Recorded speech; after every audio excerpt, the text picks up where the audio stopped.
యాదగిరిగుట్ట శ్రీ లక్ష్మీ నరసింహస్వామి దేవస్థానం వార్షిక బ్రహ్మోత్సవాలు వైభవంగా జరుగుతున్నాయి. బ్రహ్మోత్సవాల్లో భాగంగా ఇవాళ రెండో రోజు ధ్వజారోహణం, భేరీ పూజ, దేవతాహ్వానం, కైంకర్యాలను నిర్వహించనున్నారు. బ్రహ్మోత్సవాల్లో పాల్గొనేందుకు భక్తులు పెద్ద సంఖ్యలో యాదగిరిగుట్టకు క్యూ కడుతున్నారు. ఉత్సవాల్లో భాగంగా స్వామివారిని దర్శించుకునేందుకు తరలి వెళ్తున్నారు భక్తులు. ఉత్సవాల్లో భాగంగా నిన్న స్వస్తివాచనం, అలాగే పుణ్యహావచనం, రక్షాబంధనం, విశ్వక్సేన పూజలతో ఆలయ అర్చకులు బ్రహ్మోత్సవాలకు శ్రీకారం చుట్టారు. అంకురారోపణం, అలాగే మృత్సంగ్రహణ కైంకర్యాలను కూడా శాస్త్రోక్తంగా నిర్వహించారు. విశ్వశాంతి లోక కళ్యాణం కోసం విశ్వక్సేన ఆరాధన చేశారు.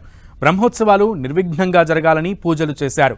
గర్భగుడిలో ఉన్న స్వయంభూ లక్ష్మీ నరసింహస్వామికి కంకణ ధారణ చేసిన అనంతరం ముఖమండపంలో అధిష్ఠింపజేసిన ఉత్సవమూర్తులకు రక్షాబంధనం చేశారు.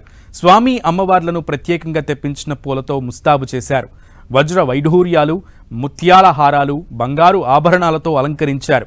యాదాద్రి జిల్లా యాదగిరిగుట్ట బ్రహ్మోత్సవ శోభ యాదగిరిగుట్టలో వైభవంగా బ్రహ్మోత్సవాలు జరుగుతున్నాయి.